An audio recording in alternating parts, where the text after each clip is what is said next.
December 2-ാം തീയതി എനിക്ക് പനി വന്നു. അങ്ങനെ ഞാൻ ഇവിടെ കഴക്കൂട്ടം CSC മിഷൻ ഹോസ്പിറ്റലിൽ പോയി. പിറ്റേ ദിവസം രാവിലെ തന്നെ എനിക്ക് വയറുവേദന അനുഭവപ്പെട്ടു. അത് കഴിഞ്ഞ് സ്കാൻ ചെയ്തപ്പോൾ എനിക്ക് അപ്പൻഡിക്സ്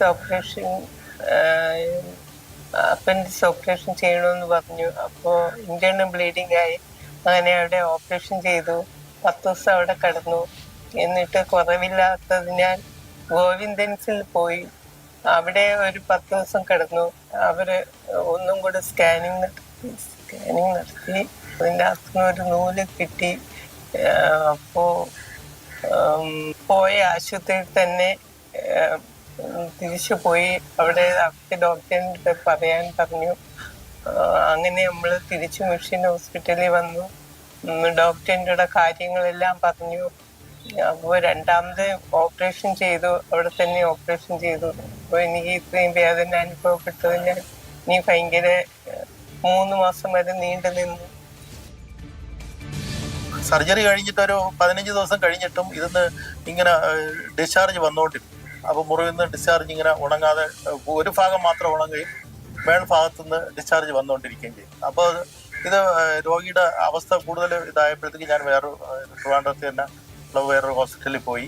അപ്പോൾ അവർ പറഞ്ഞ് ഇത് മുറിവ് സെപ്റ്റിക് ആയിരിക്കുകയാണ് എന്ന് പറഞ്ഞിട്ട് അവിടെ 10 ദിവസം കിടന്നു. അത് അവിടെ നിന്നും ഡിസ്ചാർജ് ചെയ്തിട്ടും ഇത് ഒരു രോഗിയുടെ നിലയിൽ ഒരു പുരോഗതി ഇല്ലാതിരുന്നപ്പോഴത്തേക്ക് ഞാൻ 3ാമതൊരു ഹോസ്പിറ്റലിൽ പോയി വേറൊരു ഡോക്ടറെ കാണിച്ചു. ഇത് ഡിസ്ചാർജ് വന്ന ഭാഗത്ത് ക്ലീൻ ചെയ്തപ്പോഴത്തേക്കാണ് ഒരു തുണിയുടെ ഒരു ഭാഗം പുറത്തേക്ക് വന്നത്. അപ്പോൾ ആ ഡോക്ടർ അതിങ്ങനെ പുറത്തേക്ക് എടുക്കാൻ നോക്കിയപ്പോഴത്തേക്ക് കുറച്ച് ഭാഗം വരികയും പിന്നെ അത് സ്റ്റക്കാവുകയും. അപ്പോൾ ഡോക്ടർ പറഞ്ഞു ഇത് ഇൻസൈഡിൽ ഇത് സ്റ്റക്കായിരിക്കുകയാണ്, അവർ സ്റ്റിച്ച് ചെയ്ത് വെച്ചിരിക്കുകയായിരിക്കാം. ഇതെന്തായാലും ഇത് എവിടെയാണോ ചെയ്തത് അവിടെ തന്നെ പോകുന്നതായിരിക്കും ബെറ്റർ. അപ്പോൾ അവിടെ ഒരു CT സ്കാൻ എടുത്തതിന് ശേഷം അവർക്ക് കറക്റ്റായിട്ട് ഇത് ലൊക്കേറ്റ് ചെയ്ത് ഇത് തിരിച്ചെടുക്കാൻ പറ്റും. അപ്പോൾ അത് നിങ്ങൾ അവിടെ തന്നെ പോകുന്നതായിരിക്കും ബെറ്റർ എന്ന് പറഞ്ഞു. അപ്പോൾ ഡോക്ടർ പറഞ്ഞു അത് ശരി, അത് നമുക്കൊരു അബദ്ധം പറ്റിയതാണ്, ഇനി ഒന്നും പേടിക്കാനില്ല, ഞാൻ എല്ലാം നോക്കിക്കോളാം എന്നൊക്കെ പറഞ്ഞ് ഡോക്ടർ അവിടുത്തെ സർജൻ എൻ്റെ അടുത്ത് പറഞ്ഞു. അങ്ങനെ പിന്നെ വേറെ നിവൃത്തിയില്ലാത്തതുകൊണ്ട് ഞാൻ സമ്മതിച്ചു.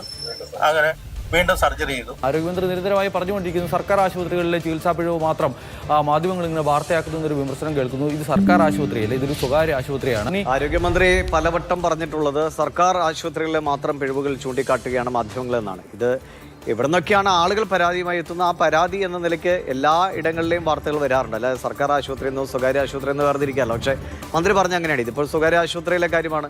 അതിലെന്താണ് ആരോപണമെന്നും എന്താണ് രണ്ട് ഭാഗത്തെയും പ്രതികരണമെന്നും ആളുകൾ അറിയുക.